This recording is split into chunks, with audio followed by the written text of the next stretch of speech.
Welcome to another podcast from Traders Community. We've got Madavi here, Meta Johnny, Novawave, and Nick already. A big day tomorrow. The market's all been G'd up for a Fed meeting.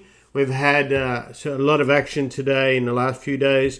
After the market, we have Microsoft come out and get hammered in the aftermarket, which proceeded to see the Nasdaq futures in particular just get smashed. The after hours, the S&P 2 came off with it. We're going to talk about all that. We're going to talk about the earnings also from Texas Instruments, which had a big beat, and that's a lot to do with a good management or a much better management of the supply chain. We've also got the whole energy situation, the Ukraine situation. We're going to talk a little bit about that. So let's get started. We also had, of course, the API numbers after close. So that we got a bit of a bad moon rising, or a howling of the moon. We thought that was appropriate with a little bit of the old pagan brotherhood from from the Norselands, right? In the midst of the news right now. We don't see that very often. So let's get started. And quickly go through what we saw. So, yesterday, our podcast was all about beware of a bear market rally. And I think that was the fourth or fifth biggest rally ever in history. And so, each one of those moves has been a bear market. So that warning, so the headline yesterday was capitulation or bear market. And what we saw today was another attempt of one of those rallies. And that failed, as we saw at the close. And we have now, but it wasn't as easy as it looks. It was a bit of a confusing day, actually, because vol stayed up very high. Then it collapsed. That VIX fueled that rally. And we don't get on Twitter too much, just when we're trading. We just, it's a bit hard to when you're trading, basically. You want to be efficient. So we had that rally, then it fizzled, and then it got smacked, as I said, after hours. What was noticeable is the Russell, again, was the stronger of the three, if you like, or the four. The Dow was the strongest, then the Russell. And a lot to do with that is because it's been pounded so much, right? And let's move on from that to make it more a bit of an explanation. So let me go to 5 minutes here on the S&P. So here's what we're talking about. It fiddled with 4,300 all day. We rallied all the way up to plus 4.8. So that was a good sell, but it was hard to stay short. So this rally was fairly straightforward. This, as we said, nice positive divergence. It was off 8. That's actually a recalc. Got up here, and this was the one that I found a little bit confusing. Only confusing in the sense that will they try to do it again? And I'm not a they, but will the market try? And we'll go through all that. And then we just sold off all day. You can see that is just from that. Just an orderly smash all the way down here on cash. Almost down to 4,300 again on SPOOs. Now, if we look at that, compare this and this, we want to look at them all together. You can see the Russell in the same time held up much better, right? And it only got to 8.8, so it wasn't overbought, and it held down much more. The Nasdaq over here, just, again, mirror image as far as where it got to on Murray, but look at how much weaker it is. So compare apples to apples. Look at how low they got down here, right? Now let's look at our VIX, because that's what we were talking about earlier. So this is the VOLX, which is the smaller one of it. So it gives you a mix. But Darby and I fiddled with the VIXY today. And not a bad vehicle, but let's have a look at that. So we got up and it sold off from this high level, and then at the end of the day it bounced back. Half of that move. So you can see there's fear, but there's also So what we're getting is to look to me like this mood here was a lot, and what's been happening, a lot, as I said, us and a lot of other people weren't buying up the top here. And I caution at the top of the hour to be very wary of self-proclaimed experts and even the Kramers of the world, now all bearish and all knowing, when they were so wrong up the top. Doesn't mean it's not going to keep falling. Just be very careful who you hang your hat on, right? These moves are always similar but always different. So very important to understand that. So what we saw was a lot of big guys taking profit over the last few days. Massive amounts. You've seen how short the market got. And we pined after once they got their bonuses in January, it was a bit of a gift, right? So a lot of that got taken off. That fueled it. Plus, we saw a lot of retail selling going on yesterday with size, I think. Nick, who was that to put out a good report on that? Yeah. This was the JP Morgan report. Yeah, indeed. Yeah, and so there was a lot of selling with that. Think what that means. So buy the dips that hope that have been... There's a constant hope out there. And there's always a rationale trying to fit what does it. I see people that have no clue about the bond market, never traded, never been in it. And I don't mean on a little future screen. I mean bank to bank or whatever, trying to work out what's going on. And we got a Fed meeting. That's your basic. We got that's your basic thing going on tomorrow, right? And we'll talk about that a bit more. So that's influencing these moves partially. The other's a big position making in a thin market. So any big position taking or taking off, I should say, or hedging is influencing, it's being exaggerated, particularly in the SPOOs, particularly in the NASDAQ. Remember, there's 40% is a handful of stocks, right? So just keep that in mind, right, with all that. So all this is going on. We have all these big guys reporting. So we had, who was it? Microsoft today, right? And just get, these are big names. So tomorrow, so just make sure we get there. So tomorrow we got Boeing, another big one in the S&P. We got a slew of decent sized ones. Abbott, Progressive, Kimberly-Clark, Corning. Then after the close tomorrow, so we had Microsoft today. And who did we have yesterday? Someone big yesterday. Yeah, it was IBM and GE, right? Yeah, IBM, right? And so we got Tesla tomorrow after the close. Intel after the close. Lam Research after the close. Seagate and Xilinx and ServiceNow. Of those, 4 of them are chips, right? So these are all very important for the S&P, but very more so for the NASDAQ, right? And Tesla's massive. Very big for Cathie Wood, I might say, tomorrow, Nick, with Tesla out. Kind of a last card in the deck. Make or break. And then Thursday morning, so the following day, we're going to have MasterCard, McDonald's, Valero. We're going to start getting some energy, people. So Valero's important because we want to look at the crack spreads from gasoline and oil, right? So get on top of the whole energy situation. Not what you're going to hear out of the government from the United States. Obviously, absolutely, categorically. Can I get any more in there? No clue. We also have Dow Chemical, again, cracks. Southwest Airlines, Altria, and then after the close on Thursday, another big one, Apple, right? US Steel, we want to look at that for the warning they had not long ago. Supply with oil, with then iron ore, all that stuff factors into it. You've also got Western Digital.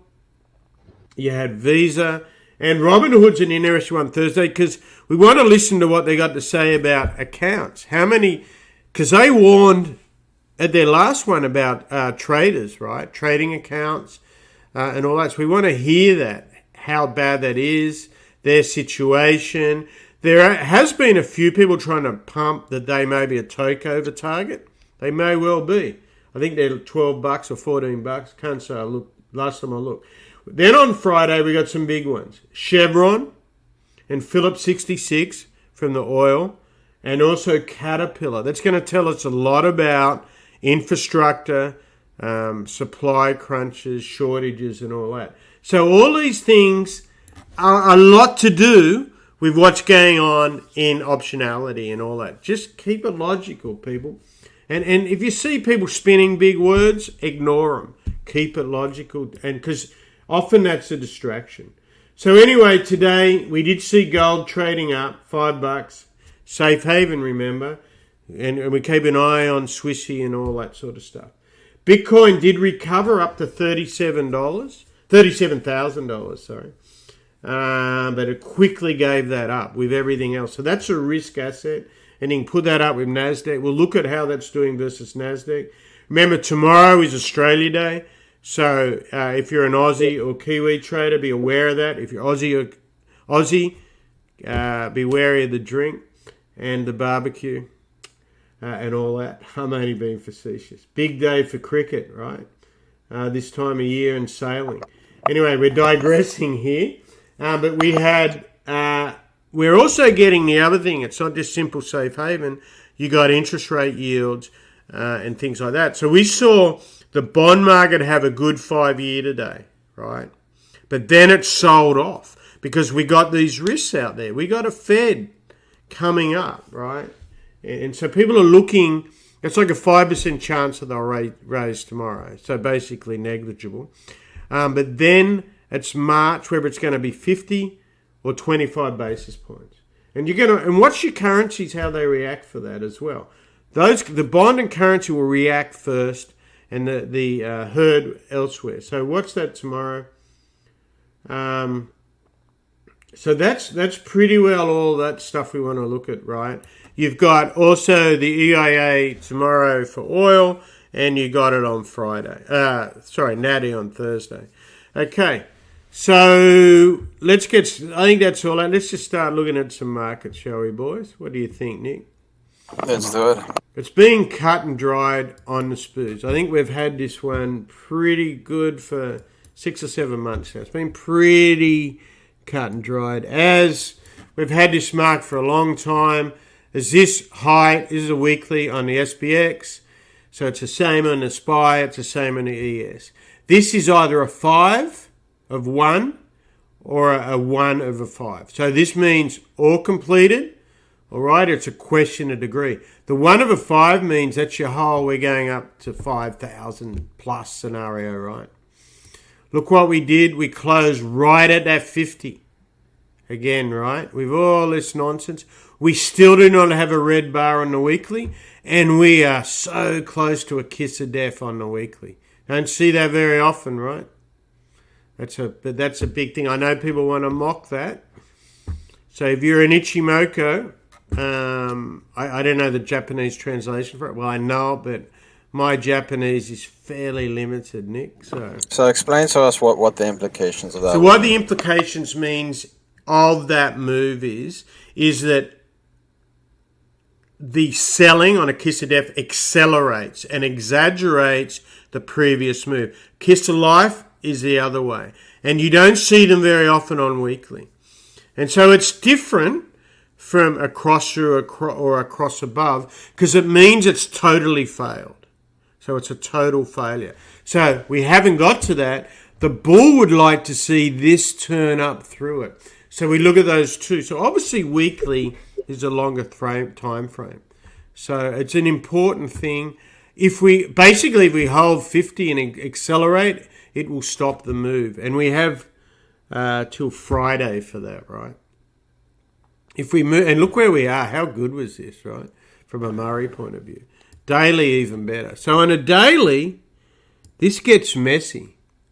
So we had that big green spug that got everyone excited yesterday, but we cautioned this could be a 3, right? And this a 4, and then we go a lot lower. Okay? So this is either, very simply, an A, 1, 2, 3. This is either a third wave, 4, 5, right? It's either an A or a C. From your Elliott wave, and it can only be those 3 things, right?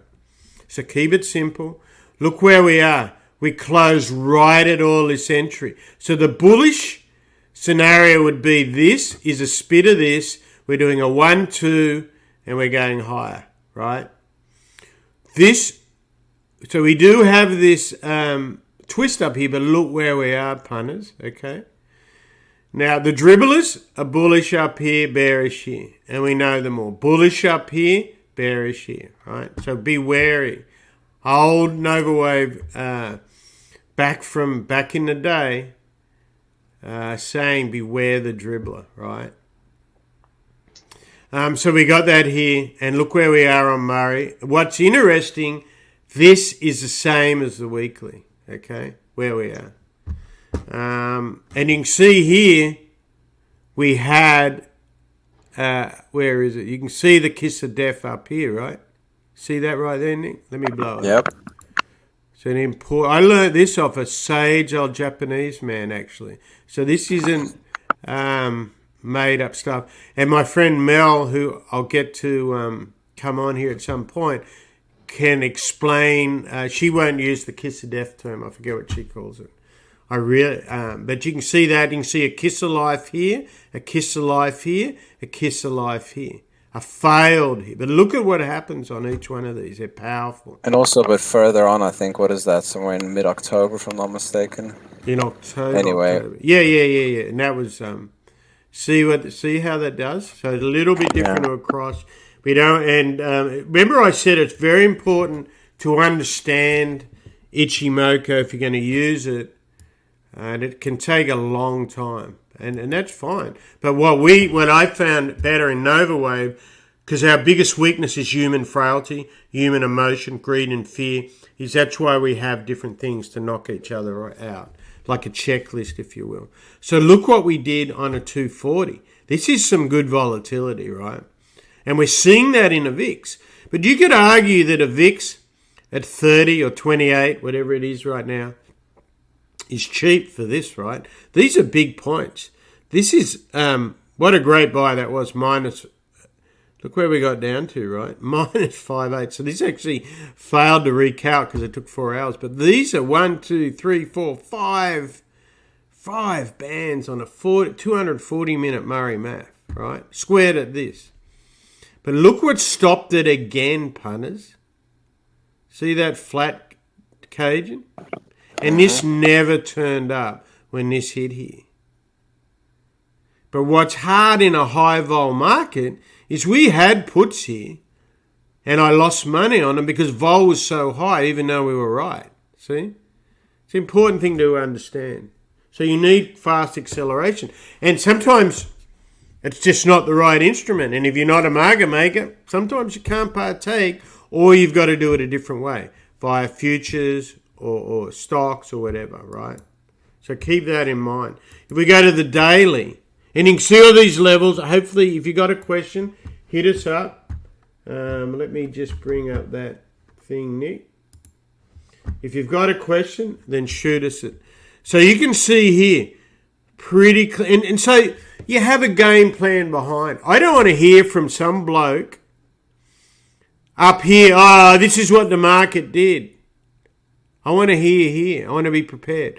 This is maybe what it is, maybe that, right? So come in. That's the whole point of this. Have your game plan. You know using this, time and price, what it can do. And look what it did. This is and so we look down through the line on what do you call it? Different time frames there. And look what it did. It came right back to this. And guess what? When it's up here, vol crap. So vol's cheap. Here vol's expensive for your puts and your calls, right?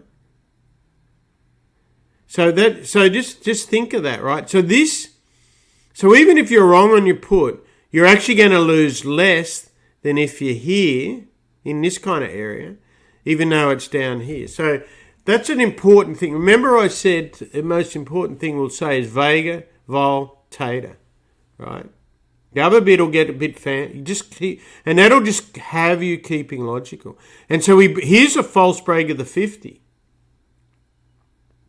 And so this will cost you money if you get it. So just, you can't always, but look at the false break. When that broke back through there, that was your sell, right? pretty cut forward there, but it's not easy. So you got to trade at the market and look that it can turn, right? And you can see what it's building this bear. So, okay, let's look at a bullish view. So let me do a line right here.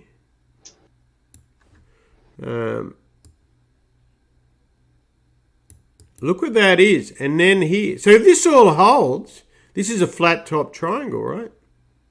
So that the target on the top would be that. You go up 80%, you add that. So, well, we're going to make this pretty rough. So that's 110 on top of that. What is that? About here? That'd be your bullish. Your bearish, we all know what that is. That's a continuation pattern. And so that's the same thing on the down. That's going to bring you a test of this low, right? What is that? 40, just over 4,200. Pretty cut and dried, just simple patterns. So patterns, Elliott, Itchy, and what am I missing out? Murray, right? And so remember, there's people out there that have all these automated systems that crap on Gann and Murray. That's not the whole point. If you're trading intraday, that's all you do. That's fine. You net at the end of the day. If you are an investment manager, a trader, a management that wants more than that, the important thing of understanding these, and not many people ever get it, is getting inside what those mean, understanding the herd. Remember, the most important thing is psychology, understanding the market psychology, the madness of crowds, and your own human frailty. That's why those studies are important, right?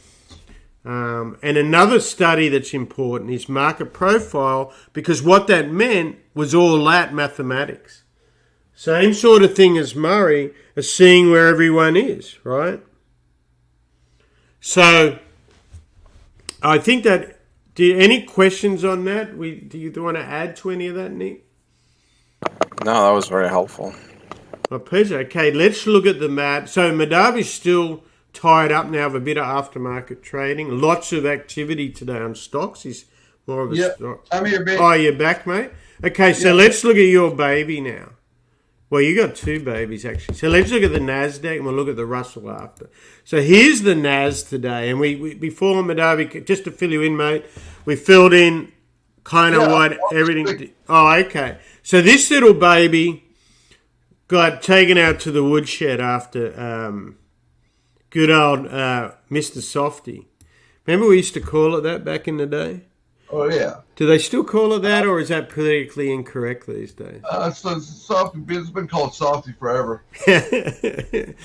So here is the bloody NASDAQ. So we had this nice run up, which I think you got most of this, right? And this was much more clinical than the SPOOs. If you remember, the SPOOs did some crap around here that had me cover my puts, remember? I cut them, which was unfortunate, but you got to be disciplined.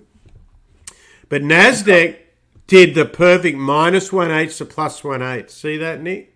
It's 5 minutes, but that's a perfect measured move. So apparently Murray, Math, and Gann is full of crap. Here was the big sell. We fail, and we noticed this when it ran. And this was what was hard. It got so close to green on the SPOOs. It got within like 8 handles. That's I thought, okay, they're going to take the green. But that's why you also have a bigger plan. Okay, what if that fails? That's why you have protection. In a high vol market, that can be problematic from an options. So you can do spreads or use longer dated, however you want to do it. But remember, you're tying up your capital. And it becomes a bigger risk if that doesn't work. So sometimes, as I said, those instruments aren't correct. Anyway, we come back through this height, and Madavi pretty well killed it from here. Do you want to walk it through here? In the morning, I got there. I was trying to pick direction. I wasn't sure if it was going to keep selling or we were going to rally.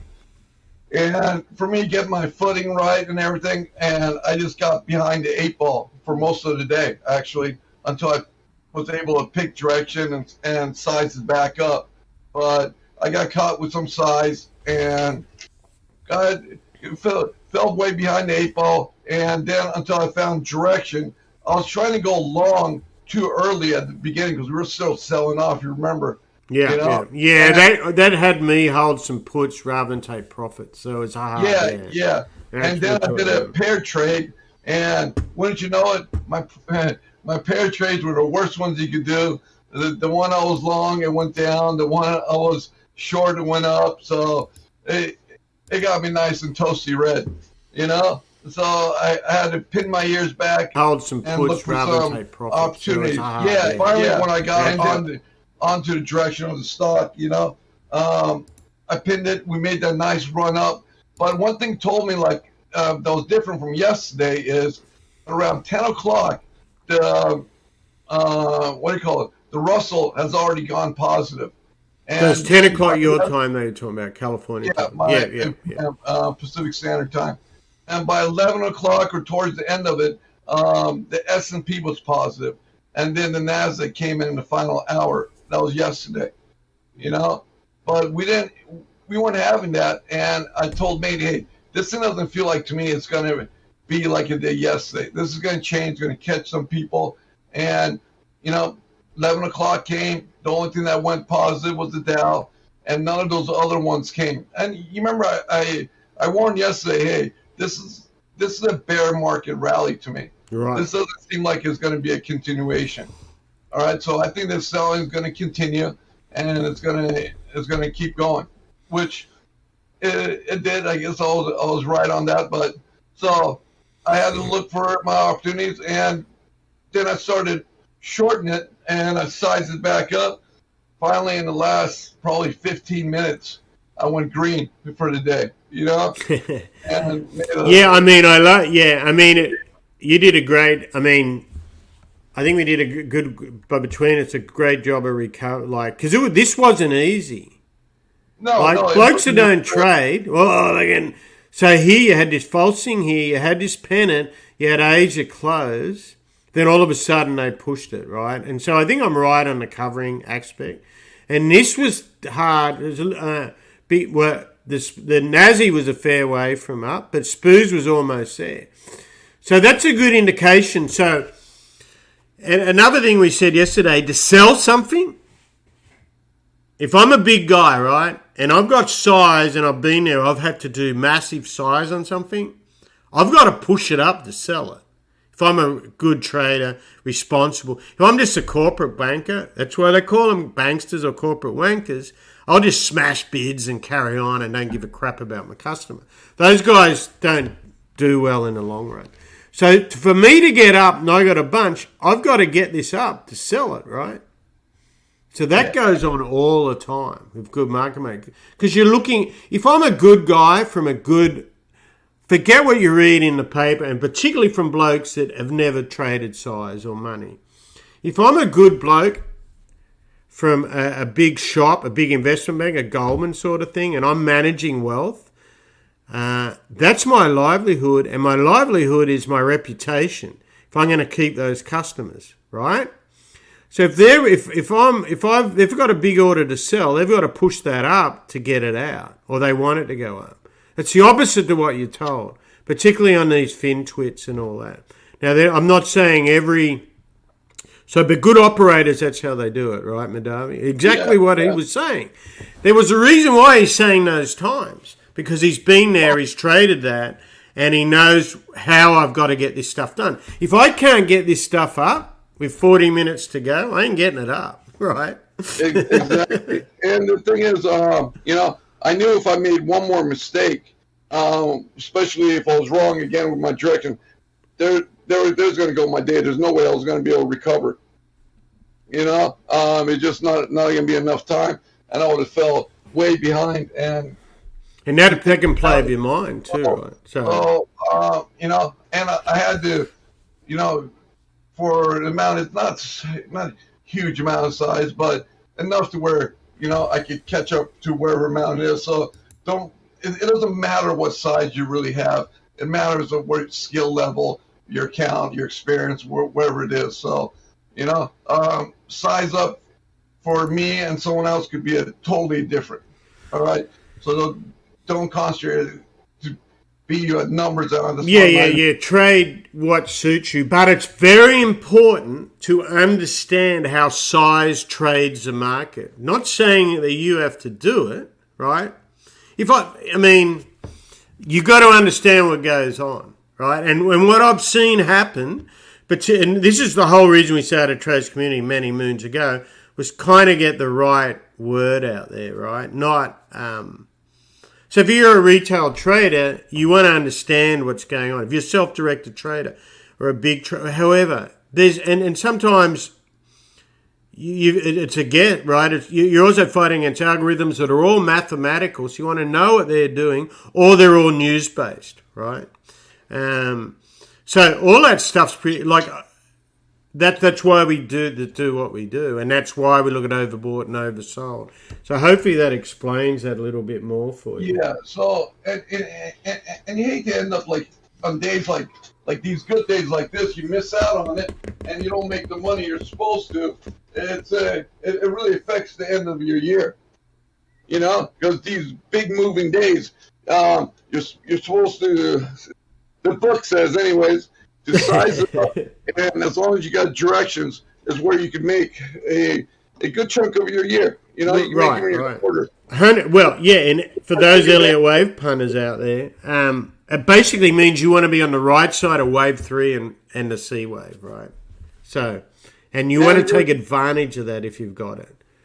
It's difficult what's going on because there's all these fake movements and everything like this, and the days kind of look the same as the other day, but it's different. Like today was different.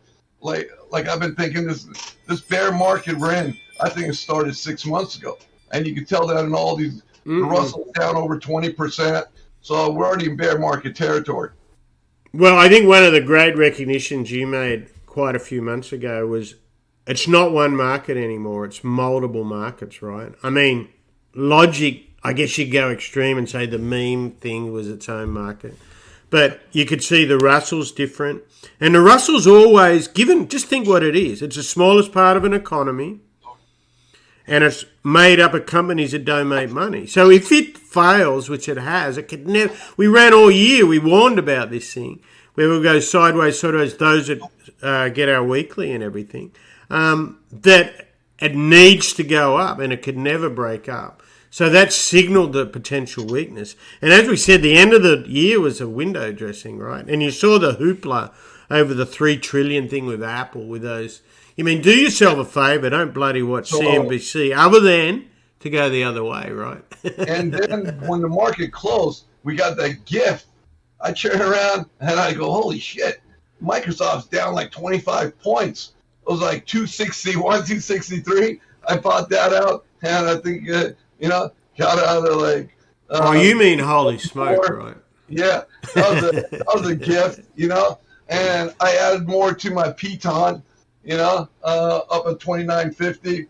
So that's gonna be a nice one. So and then this FFIV F5 supply chain, that thing just fell apart.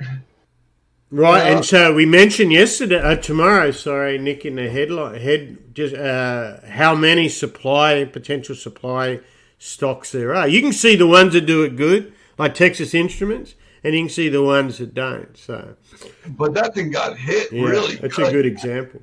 That thing, I caught the tail end of it. I caught like the last 8-9 points of that.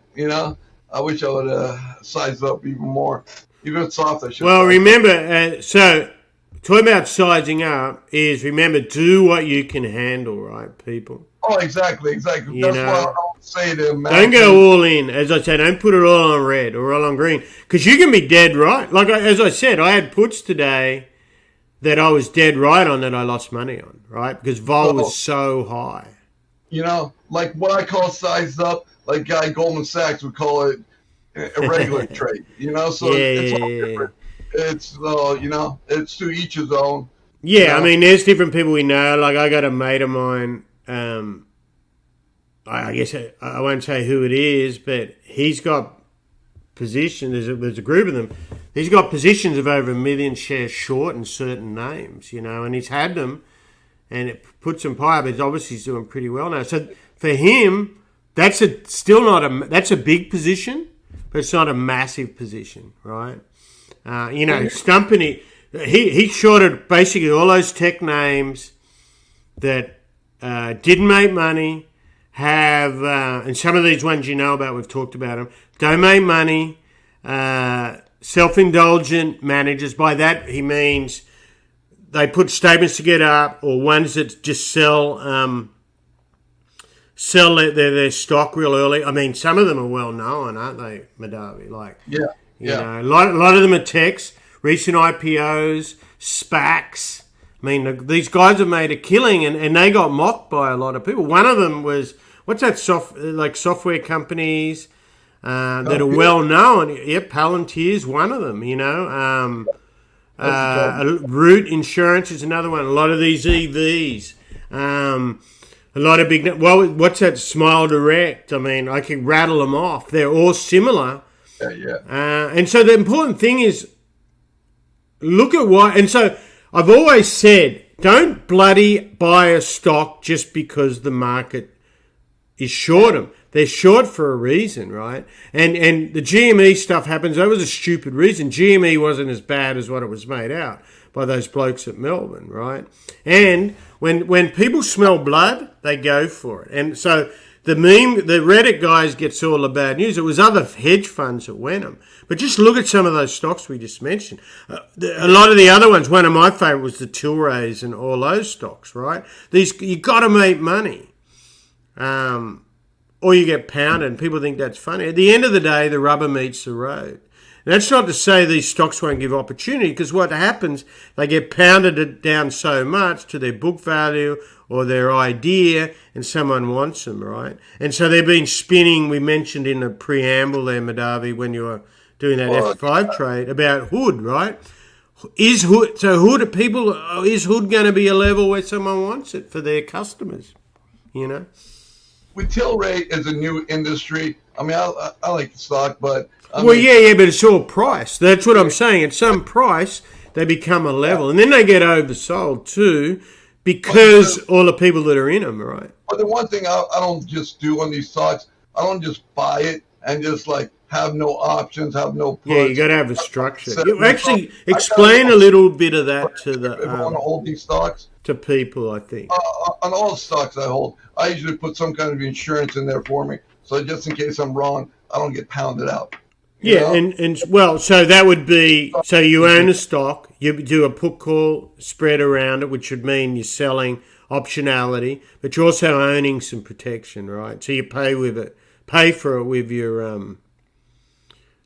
vol sales, right? So most people are losing 100%. I might be losing 20%. Yeah, and you're still giving yourself a chance to participate in the upside. So that's important, right? Yeah, and sometimes you just shouldn't have a position, A lot of people don't get that. But if you protect yourself even in the most garbage stocks, if you know how to do it, you could insulate yourself from the big, huge knockout punches. Yeah. You don't want to be in something... You don't ever want to fall in love with anything. I've said that 100 times. I mean, there's the big names like Apple and more Tesla and Apple, and they get a little bit coldish. You see that in the main space I'm in, like energy. You'll get people became coldish about the ESG, the EV. Then you had people prior to that the same way with oil and gas, and then they all got whacked, and now they're up, and then people refuse to buy it for this reason or that reason. You're investing and you're trading money. So be reasonable about it. Ethical investment's a different thing. That's not what I'm talking about. I said just don't get pig-headed about stuff, right? It's going to hurt.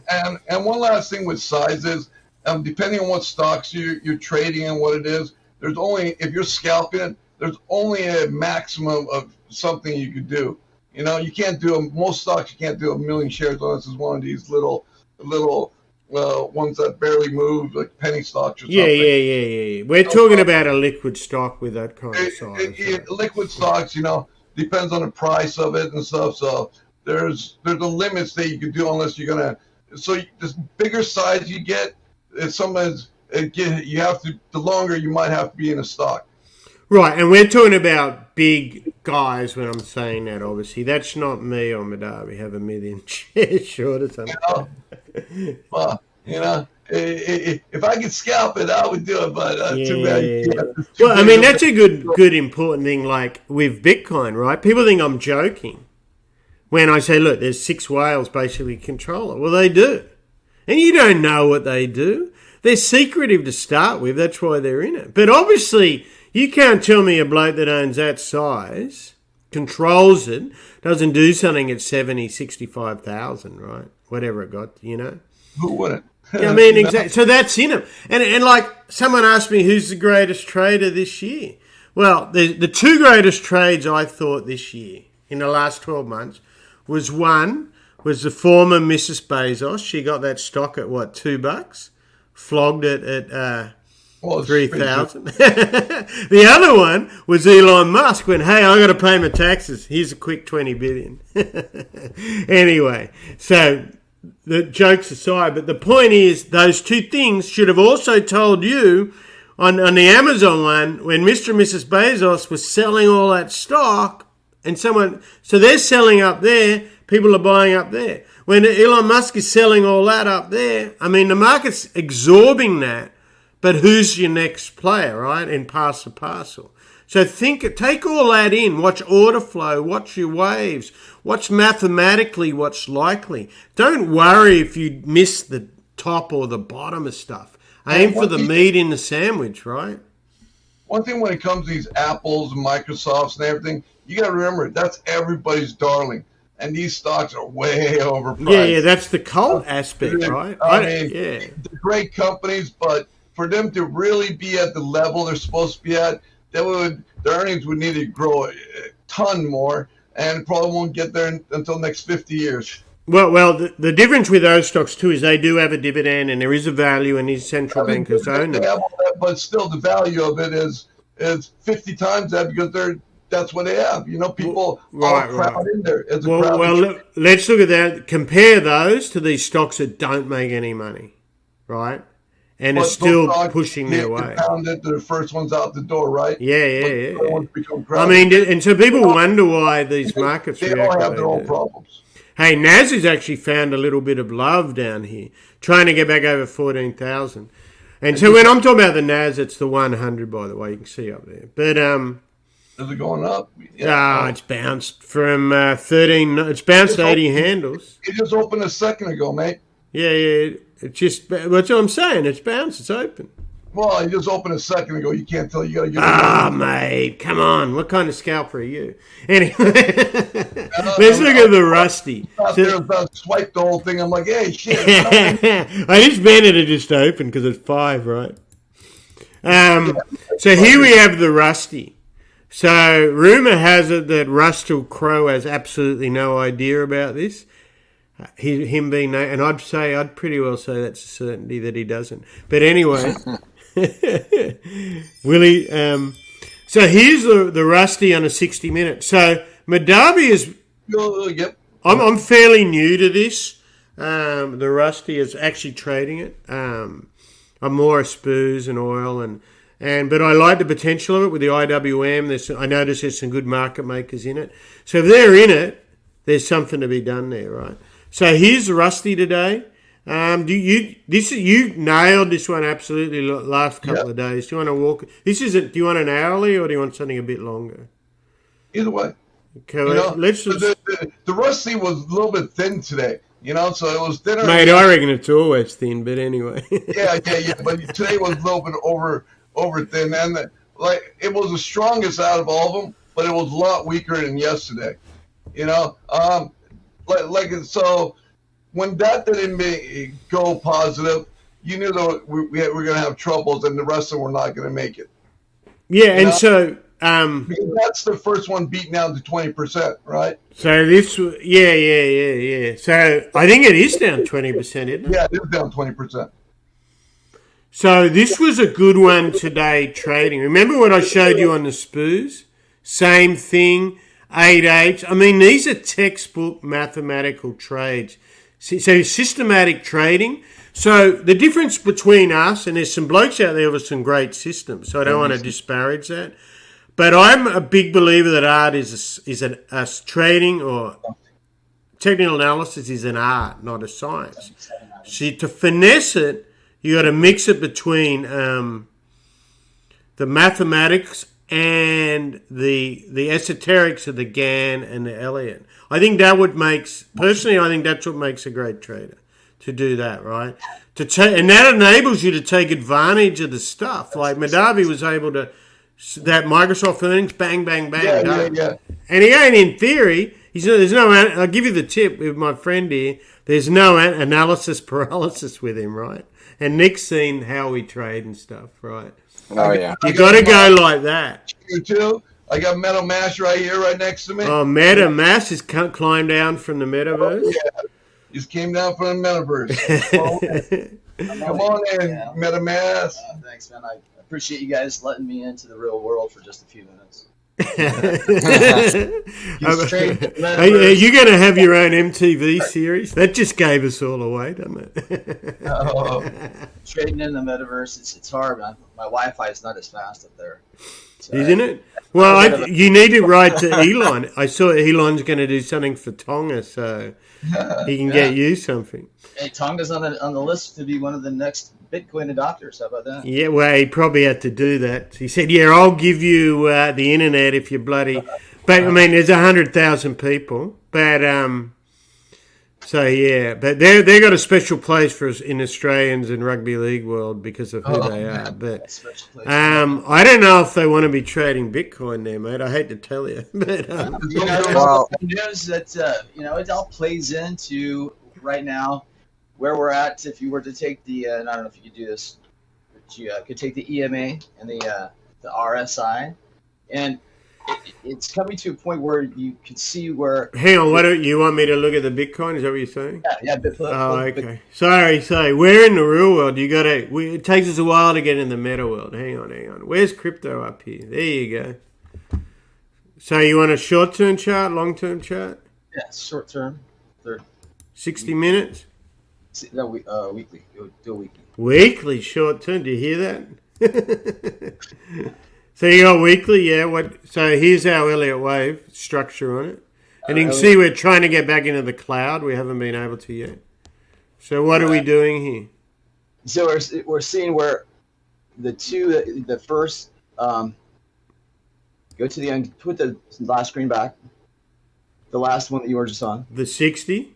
See, there you go. Yeah. And you can see how it ran up. You had this big right before. What? Had the parabolic move up. Oh, so you're talking about the weekly. But the one I just had. This one.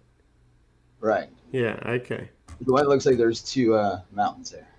Yeah, we call that a double top and destruction. But anyway, go on. Yeah. So the double top. This is what we call the whales cashing out the first check and the second check. And they're going to buy back here somewhere, like maybe 38,000. Right.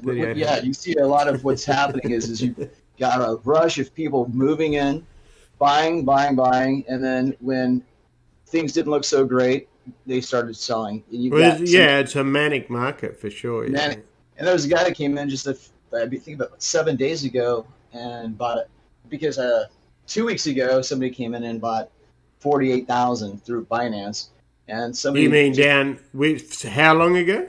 Just last week. So that's in this. These are things that are happening while all this is going on. Right. Well, that's what I said.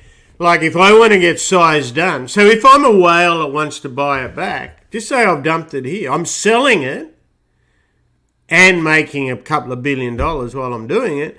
I'm selling it to make it go down, right? Right. Exactly. You see the point? If I'm trading back in the euro for the Deutsche Bank, and I got to do a yard of euro, and I'm going to look after my customer, what do I got to do? I got to push it up. So that's what's going on here, right? Exactly. Best execution. That's right. But you're assuming they want to buy it back. Here they probably did. Do they here?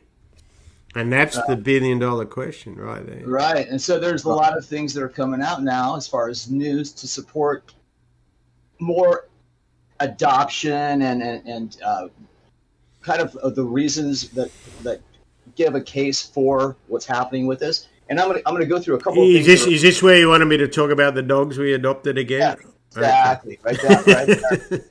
That's where the doggies they come in here. And they're out chasing squirrels and raccoons right now. But yeah, hey. so if you do an EMA and then an RSI, it'll even give you a better. You want me to do? Okay, well, let's create a new chart, peeps. So this is what we do. We're going to bring this, and you want me to add. You want me to add an EMA? What do you want? You want a moving average? So you want an exponential moving average? Yeah. Just a simple exponential? Yep, simple exponential. And what do you want? What And time then an frame? RSI. But which moving average do you want? What time period? 100, 50, 210? What? Do 50. Okay. What color? I'll give you a hot pink for that one, okay? Okay. What's the other thing you wanted? The RSI.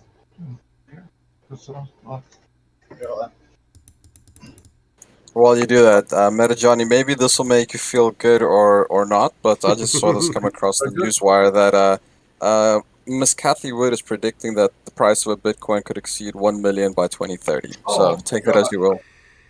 Okay. Yeah, So is she back on the ark or what? Kathy Wood.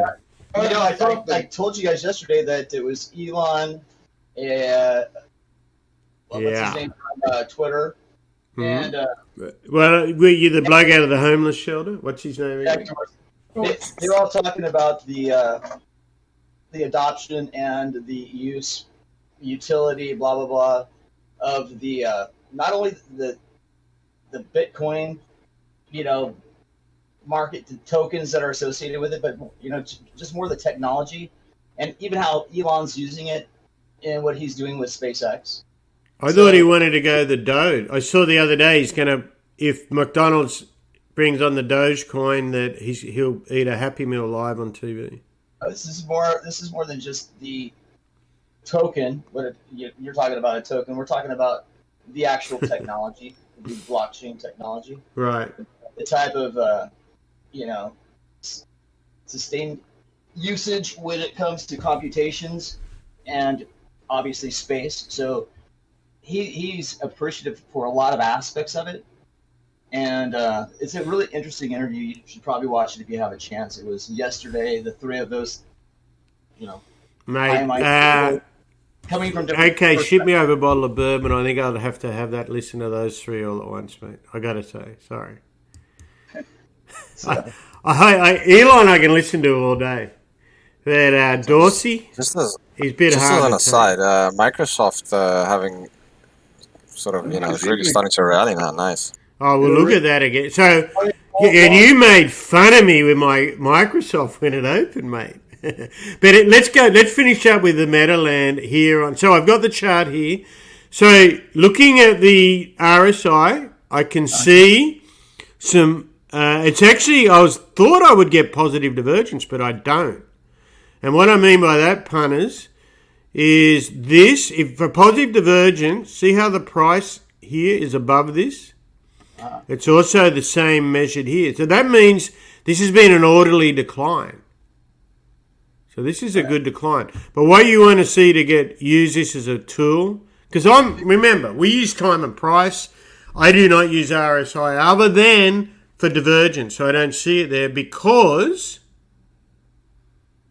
it's a laggard indicator. But I will tell you this, look at the negative divergence here. This was a fantastic sell on so many levels. Plus 3.8. You're getting me excited just looking at this. Right. So that's exactly. So no, this is negative. This is why you sold the piss out of this. Excuse the French, people, but it is Australia Day. So see how this never got as high as this, And this went higher. And remember that you did a great show a couple of weeks ago, Johnny, about that ETF. I can't remember the name. That did the same thing. GT, what was it? Grayscale. Yeah, Grayscale. So this is the same thing. So this is a great sell. So what I would like to see for this to be a buy, would this price be lower, go lower than here, and this not go lower? But we haven't seen that. So for that to work, this should dump. I thought that would be in play. I'm surprised it's not actually. So okay, we got that. So where are we? So here's your 50. What did you want me to see on that? You see where they cross over to go to the chart below. It's a little clearer. Yeah. When they touch, there's higher highs, and then it bumps its head, and then it goes. Hmm. And then if you go to the very last one, you usually have a lower low. So right now there's. Well, that's what I'm talking about, divergence, but you're not getting it. Yeah, no, I am. So we want that. That would be sweet. Right. So you don't have to have a higher low, but with this, we are having a higher low, which is going to hopefully lead to a bounce. But if it drops below the next support line, which is right about 20. You talking about here? Yeah, talking about here. 28,000. Yeah, 28,000. And then it's obviously got a big drop below that. So if you just want to talk simple Murray Mass and Elliott Wave. So there's two scenarios here for Bitcoin. The first one is this is it. This is done. This is history. 5 of 5 counts perfectly. That means it becomes a part of history. Tiptoe through the tulips, if you will. The other alternative is the Cathie Wood scenario. So that means this is just 5 ways off of the first wave up. So that's 69,000 odd. What it got to? Was it 70, 69? What was the high? Yeah, 69, almost 70. So that means it's the first wave of 5. So that gives you that crazy talk. What sounds like crazy talk scenario. So basically, from those there's two extreme examples. This is done at 70,000. Or we're just at the beginning. So that's the two scenarios that, we can fit through more, but that's your two. It's kind of all or nothing, really. It sounds like that, right? But that's that could be what it is. If this is the true transition of a whole new thing, and no one else replaces Bitcoin, so it stays the beast, then that scenario is possible, right? Right. Then the other scenario is, what was the example we used the other week? What's that music account that we had for 52? Which one? It'll be like the... Free falling. No. Shoot, how do we forget it? No, it'd be like some of the stocks from the 90s. No, yeah, the thing before Facebook. What was it? Never happened. What was that? Before Facebook. What was that one? MySpace. Oh, Yeah. So that's the alternative, right? Right. So that's an interesting game. So it's going to be interesting. So here's the indicator you had me draw up here.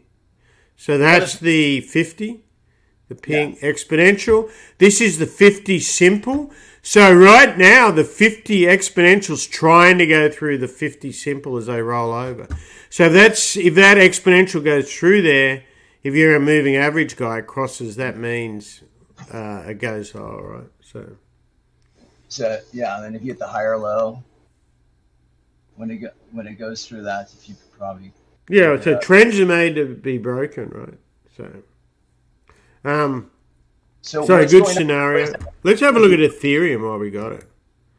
So Ethereum is profane, even though it got pounded more. That's because it got up ahead here. But look at that. That's actually doing a lot better in the cloud here. Yeah, let's look at Ethereum. Yeah, so this is Ethereum right here. Oh, this is Ethereum. Yeah. See, compare this. See where that is on the cloud? Compare this to that. This hasn't even got... It's just got back into it. Right at it. Whereas Ethereum got straight back into it. And it's plus 3/8. all the way down to 3.8. Same measured move. What about this scenario? I mean, I don't know, because here's a question for you. What if the whales sold a truckload of Bitcoin up here and then decided to buy into Ethereum because of, as you said, it's a different system and all that? Is that a possibility? I mean, do the Bitcoin whales, are they likely to be in Ethereum as well or not?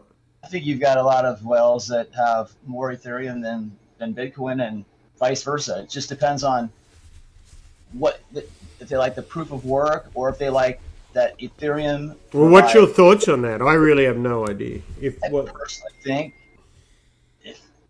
because of my I guess monetary availability of investing in this kind of stuff, I'm more attracted to Ethereum because of use. It's got not only the token, but it's got the platform and the technology.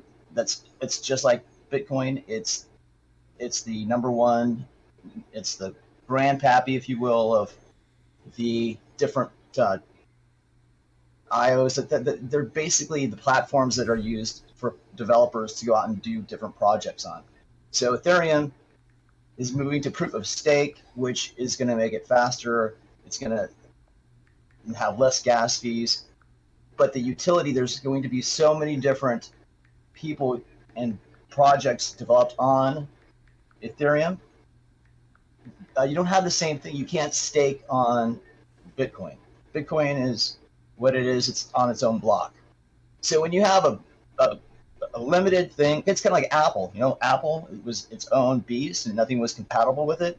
And then you had the IBM compatibles, and there was a platform that if you had any type of device, it would be compatible with it. That's kind of a very similar analogy because you're able to do things on it, you're able to develop and stake it, which means you can actually... No, I get all that. No, that's not what I meant. What I meant is your understanding of the guys who were whales, what they would have done. I don't understand their mind. I can understand what a bloke trading currencies, oil, or stocks is going to do, like who's a whale. But I have no clue of these guys, right? I don't know them. I don't think like them. Well, that's what I mean. I think Bitcoin is Bitcoin. It's the number one old, proof of work, and it's on its own chain. It's got its own advantages. There's been a lot of development around it, even though it was on its own block. You've got Ethereum, though, that attracts a lot of people because of the use of what it's doing. Right. No. I get all that. I think you're missing what I'm saying. So if I'm Freddie and I have $20 billion worth of Bitcoin, I've had it since Adam was a boy, I've traded a few times, am I going to just be only a Bitcoin guy? Or am I going to say, you know what? I've made a truckload here. I'm going to put $2 billion in Ethereum. That's what I mean. Right? And that's an interesting question. I think that a lot of big money guys just go with what's simple and what they think is a true, the gold hold, they say it's the equivalent of digital gold. The investors that look at it like it's an asset, it's a hedge against inflation, blah, blah, blah. Things that we know aren't really true, but that's the way they view it. Their conviction is in that. Others have learned more about blockchain. They've learned about the crypto world, and they like now what's available for not just today but for future use. They think that Ethereum and its price is much more affordable. So that's why I was saying with my income, I would be much more enticed to buy Ethereum because I can buy more Ethereum.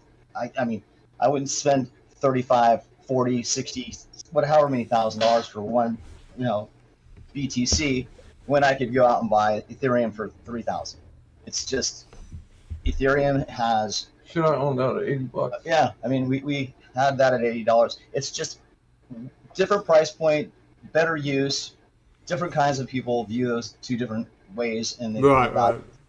But the thing is, Bitcoin has a lot of stuff coming though because of what you're seeing here, and with what's happening with the possible drop. I think the people that really are, like you said, there's there's just a number of them that are controlling what's going on with it. There's a lot of things that are working for them, and there's things that are working against them.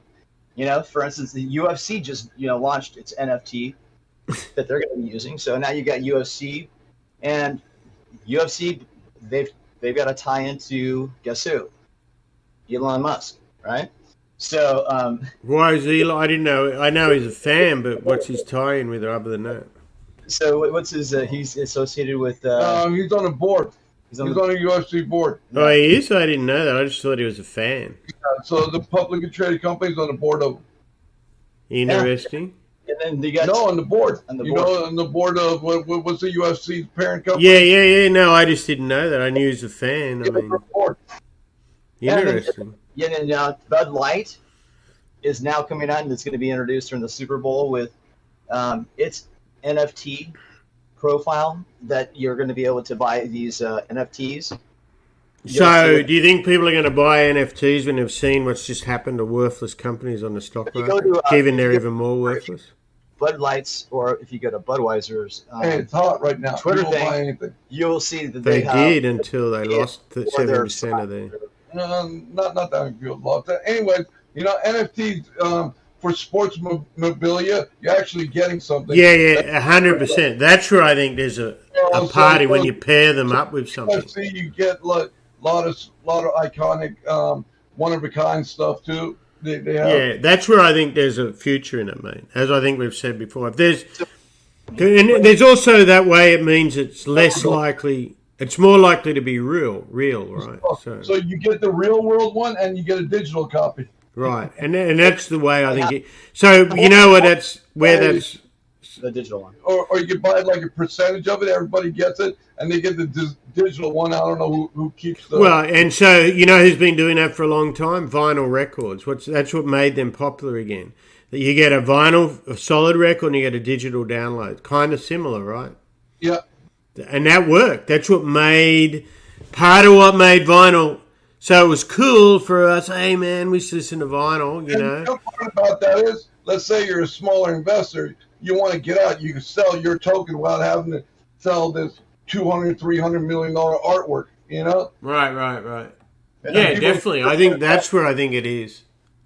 But, even El Salvador's president, yeah, that's in that article you wrote. That was a good article, by the way. Thanks, mate. I think we all appreciated it. Changed his Twitter profile. Yeah, he's loading himself up there. And he actually met just recently with the Turkish president. Oh, so I just wanted to, while we're talking in NFT meta, I just want to pop into the real world for 1 sec. Have a look at this, boys. This is the Spoos, live and dangerous. Just pop 50 handles. I know. 50, and remember that was, as we looked at it, you saw it. There's no bull crap in the mate verse here. You saw that how it happened, and off those levels that we discussed. Look at that. And Madavi was talking about MSFT turning around. So you can see dead off here, double bottom off that, and live as we talk. Sorry to interrupt there, but great discussion, Johnny. I was actually playing that. I'm trading it right now. Yeah. Money never sleeps, mate. And here's where you mocked me, I might add, my friend. You mocked me. Trading? I think I made almost just as much money as I made in that trade that I did all day trading. Yeah. I don't want, yeah. That was a decent little call. That you mocked me about. Anyway, we digress. And before let me just talk, because I know there's a lot of you waiting to see what I'm going to say about oil and gas, and then we'll get back to the NFT. So we know that we just had the API number out, and I will let me see where that was. Mate, we should do an NFT of you and your Chippendale clothes. From back in the day. Mate. Yeah, well, you will have no viewers anymore, mate. If they saw you and I... back in the day, we probably looked all right. Now, mate, we would be sued by Greenpeace, I think. Greenpeace would sue us for sure. It's like fine wine, bro. Fine wine? No, we're like a cork bottle of wine. It's like vinegar. I'm still as young as I ever been. I love it. Bullshit. Okay, what were we looking at? You got me off track there. Yeah, I'm starting to feel sick now. Any lady putting a request in for mate's NFT of Chippendales. There is one called the Thunder from Down Under or something. Is that what it was? Remember it? I remember we were at a fight there once in Vegas, and be sure to get one for them. Now we're getting into the woods. were they called that? Something like that. On request. Oh boy. So I'm dropping back into the mate. I'm out into the. So in the real world, that wouldn't happen. Some people like those Australians, man. You never know. Yeah, maybe 20 years ago, mate. Hey, some people might be a little bit more of a silver. There are a lot of strange people out there. That is a possibility. That's very true. Fox, dude. Silver fox, bro. Silver fox.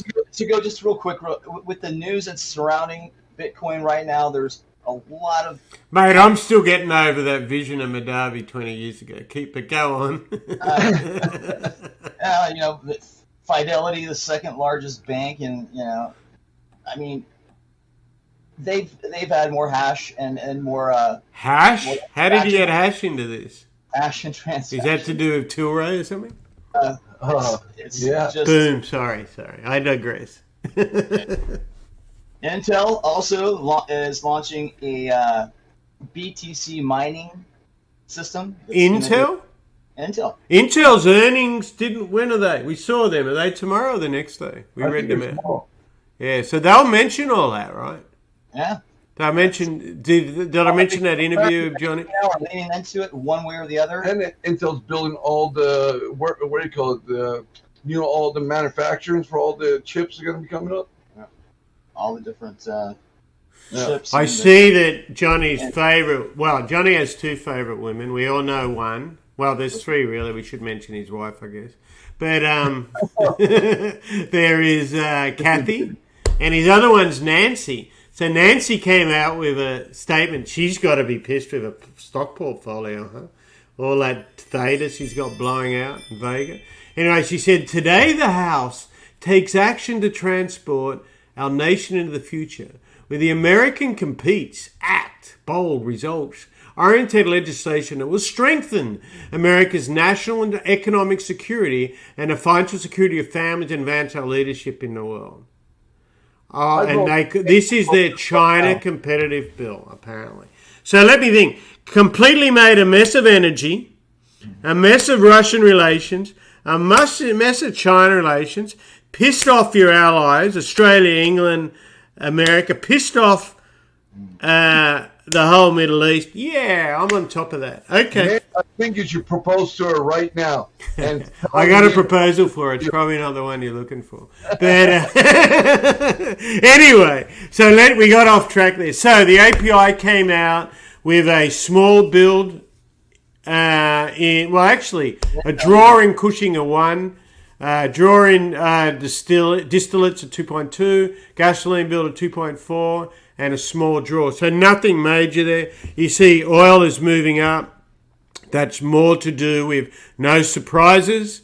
Geopolitical risks that we talked about earlier a little bit. Started on with what's going on in the world in those countries. And what's the other thing? What's the other thing? Oh, yeah, just risk just came on again. We just saw the 50 handle move in the SPOOs. How much did NAS futures move up? It was down 150. Now it's up 60. So 200 point. Wow. So that's 13. So this is where we saw it moving up. You saw it live in the Mateverse here at 13,980. And now at 14,2017. Wow. Quite the move, punters. So the dribblers were selling down here, I guess. Dribblers? Dribblers are waiting. Oh, they can bomb my ass. And then the boys just took it up. They'd be watching and they'd be clapping. Yeah. I'm like, man, what's clapping with both hands or one? I don't know if you can get the other hand up. Let's have a look at the Rusty. The mighty. Oh, the Rusty popped back over 2,000 on that. So if this holds, punters. The Rusty is now the weakest. Yeah. So this is the Ethereum. This is for Johnny. This is the Ethereum. This is the Bitcoin. So what would we call spoos? I don't know. But anyway, all jokes aside, so markets go to where always the most pain is. So what do you think happened at the close today? We analysed this as a bloke with size. So here, there would have been a lot of... We saw vol go up pretty good, right? At the end. Puts went on, vols went up, volume. So if this holds into tomorrow, this is where the pain's going to be. It's got to hold, though, and we got to see what Uncle Jerome has to say. The VXX, I mean, I did a trade at the end, I got out, but it kind of gave it away that it was going to make a move because it got so weak. Yeah. Oh, look at that. Here's the VIX live right here, live and dangerous. Great album by who? Who was that? Love it. So here's the VIX. Well, let's widen that up a bit for the dribblers. There we go. Yeah, the VIX is a good thing. I mean, along with the S&Ps, people should always keep a chart of the VIX too, I think.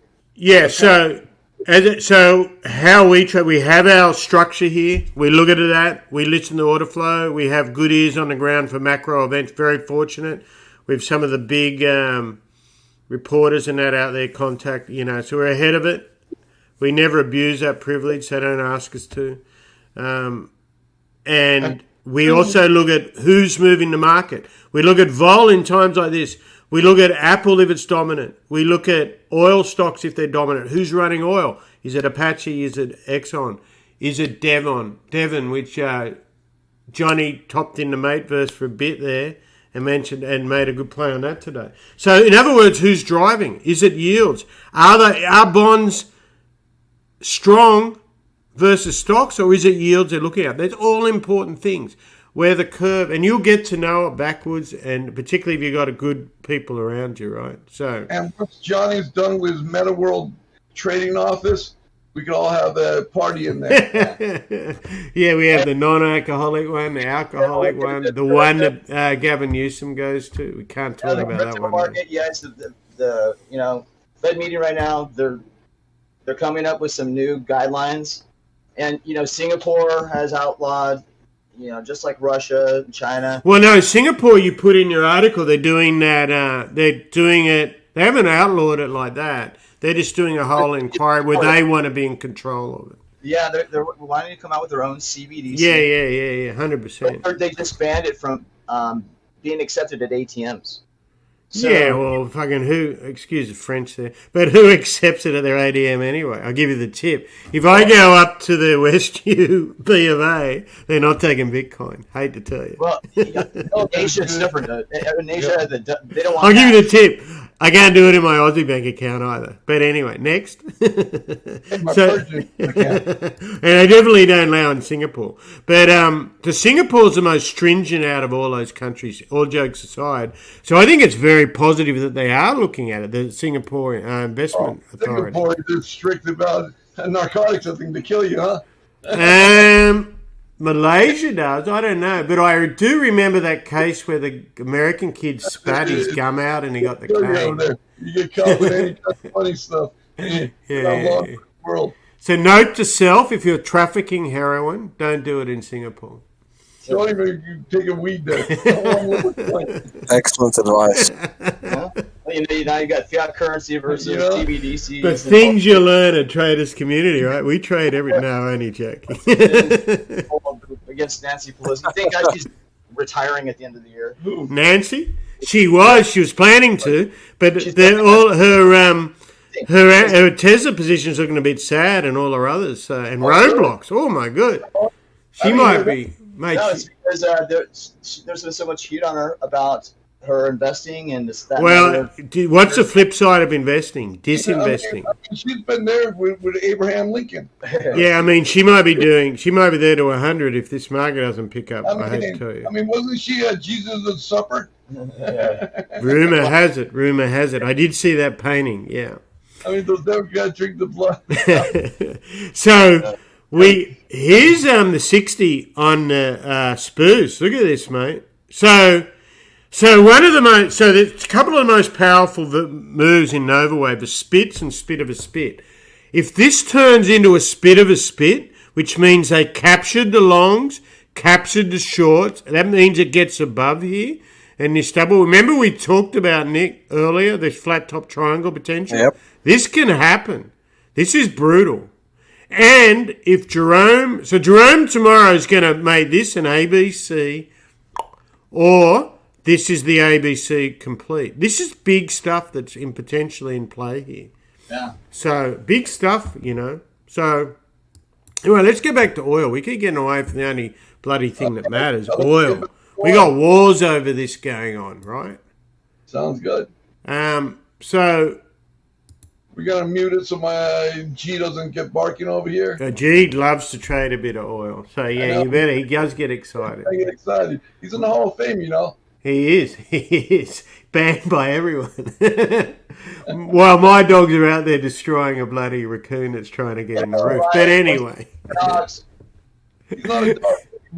He's like my boy. So just a word to dog lovers out there. There's no dogs in Johnny's metaverse, but Mandavi and myself have got a petition out, so we're trying to get that changed. So if we look at nat oil here, we had a perfect ABC, like 1, 2, 3. That's all that means. Just look at it. And we're trying to get above, up into this 8/8 on the 240 here. Okay. And so today there was a nice little scalp trade, this one in here. But let's look at the daily on here. Well, I think you've all know what's going on here. We have 8/8, a very similar 5/5. So I find this very unlikely that this happens. Sorry, Mr. Biden. But the alt 3, this is a 3 of a 5 of the first wave. So this is playing out. It gets above here, then that means this is already complete. More than likely, A, B, C, more constructive and powerful. It is oil. But we do have war drums beating right through the West. When I saw Raytheon and who was the other one today, Manabi? Raytheon. Who's the other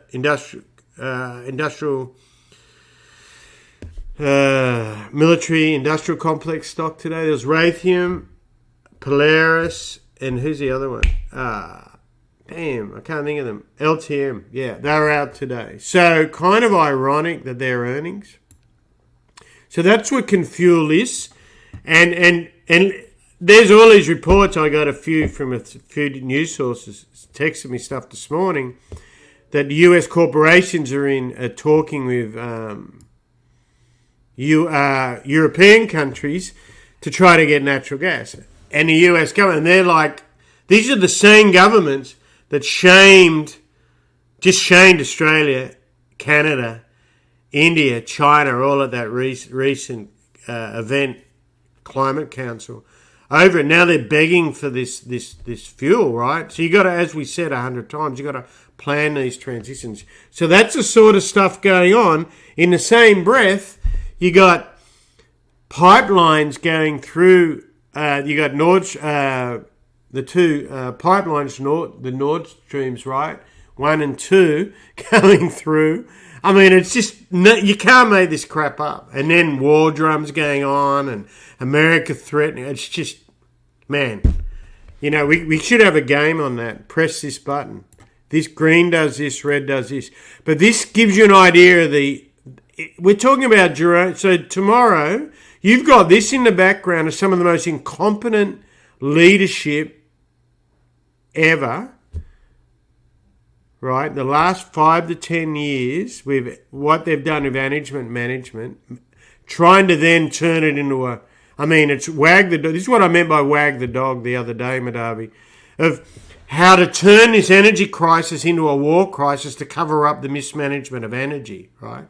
Let alone all the other stuff that's going on. So let's think of all that. Now tomorrow, Jerome Powell has to somehow come up, and it's all on him, apparently, to solve the inflation and the markets and all this with this kind of incompetent governments going on, right? So you go, what's going on in the US? We all know that. I think you'd have to be the most blindest partisan fool to not realise what's going on. Then you go, what's going on in England with Boris and his party, right? And they're trying to hold off a confidence vote on him. So they're saying Ukraine's the issue. Boris, well, you got the name for it, I guess, Russia and Ukraine. Sorry, I digress there, Nick. Then you got elections going on in Australia, right, about to happen. And they're kind of relevant, being the biggest exporter of this stuff.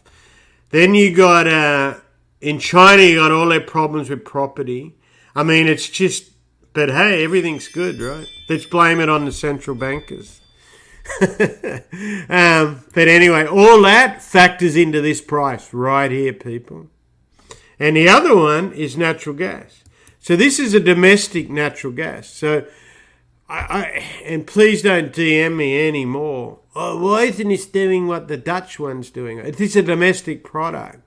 But we also have a crisis here. So just say, for argument's sake, that the leader of this country makes all the supply of America, the spare capacity, get exported to Europe by LNG. What do you think it would do to this price as we go into a freezing cold or a boiling hot summer?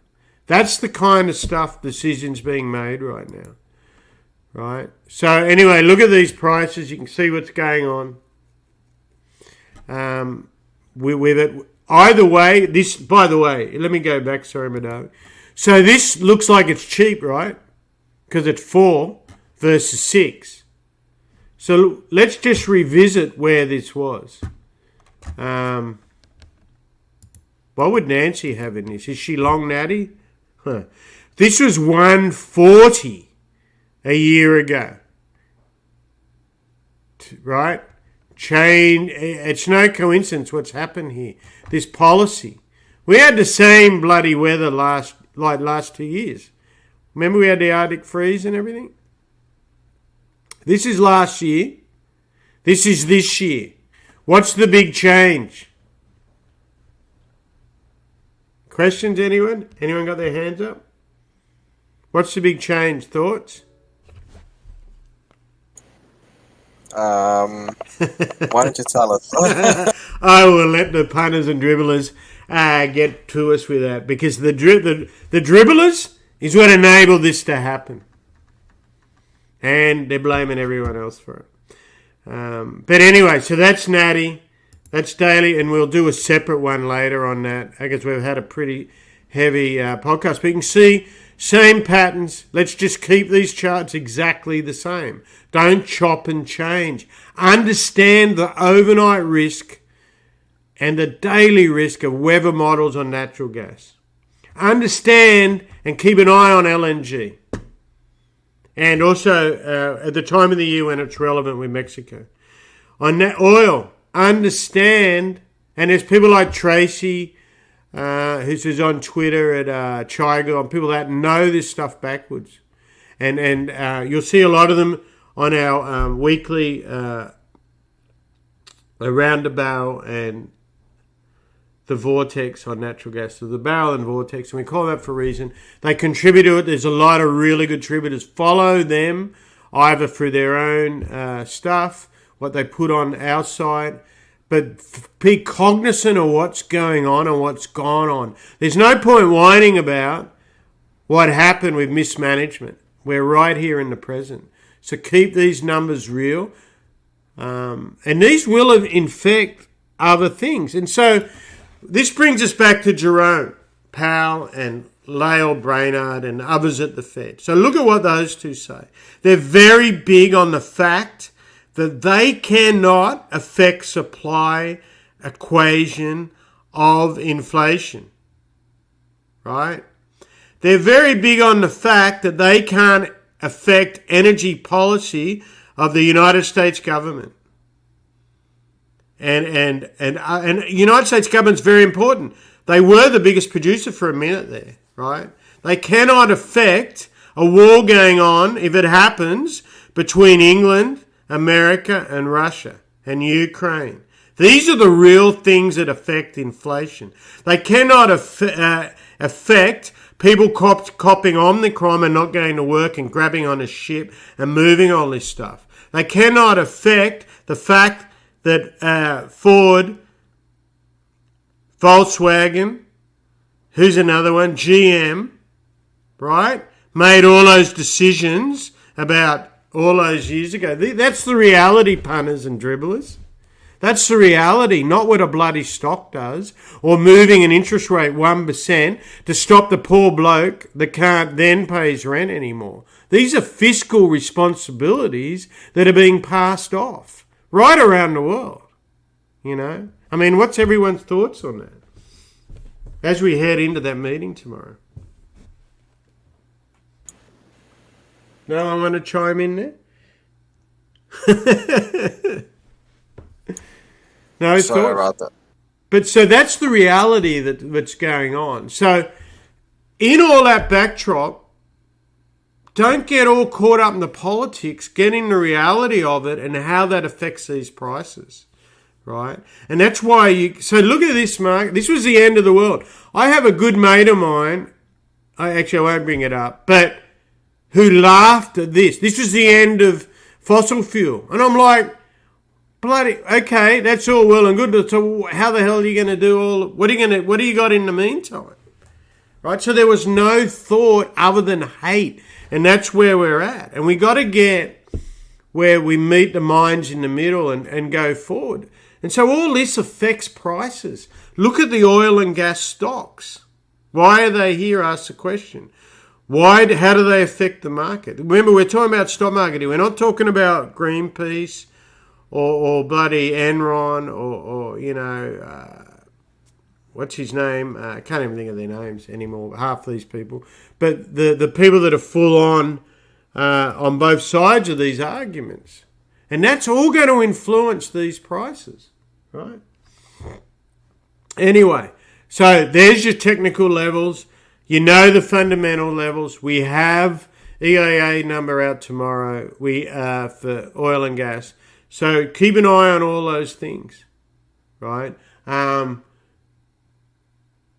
what can happen. And you're going to get so much smoke and mirrors because right now it's all about the blame game. Fed Reserve, America, the different parties here and other worlds. So keep all that in mind. Did we cover everything? I think we did, didn't we? Yeah, is there anything else anyone wants to look Thanks at? for that. Gold. Okay, let's have a look at gold. So gold, big triangle. Gold's the greatest investment ever. No, Johnny said it was Bitcoin. 10,000 years of proven winner. But, dude, is there gold in the metaverse? Oh, yeah. Trust me. I'll have gold coins. Dude, he won't even let us have dogs there. How's he going to let us gold? But look what we're doing. This is why we wanted to bring this up. They'll duplicate your coins and they'll send you up to the meta. So, look where we are on gold. This is a massive level for gold. Massive. I can't understate, with all this choppy in the way we've framed it, we are in this massive pennant. If it breaks this and sustains it, it would mean this is completed. If it doesn't, it means we're still forming, this is going to be a larger correction into this area, 1600 or whatever, the 50%, right? If it breaks, and we're a world with all that stuff we just talked about, right? Incompetent governments, wars, fragile financial markets, etc., Omicron, blah, blah, blah, right? There is obviously a propensity to fuel this, right, Madami?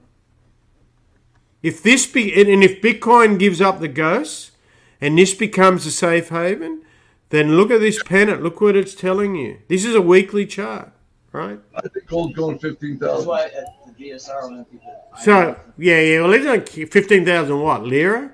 Peso or what? No, man. I don't know. But, I mean, I'm being serious. Be aware, people, what this could do. Either or, but be aware. Watch this pennant. Watch this space. Let's have a look at copper real quick while we're at it. So here's copper. Similar thing, right? This is a real metal. Both gold and silver and copper and iron ore and lithium. All these things are real, right? And they're getting squeezed and there's positions on them. So does it fail or broke? So keep an open mind and then how that affects and what that would mean, right? Beans, nothing new. Corn, nothing new. You can see those correction patterns play out. I think we've covered. Is there anything anyone else like to go through? Or are we good? Nothing on my side.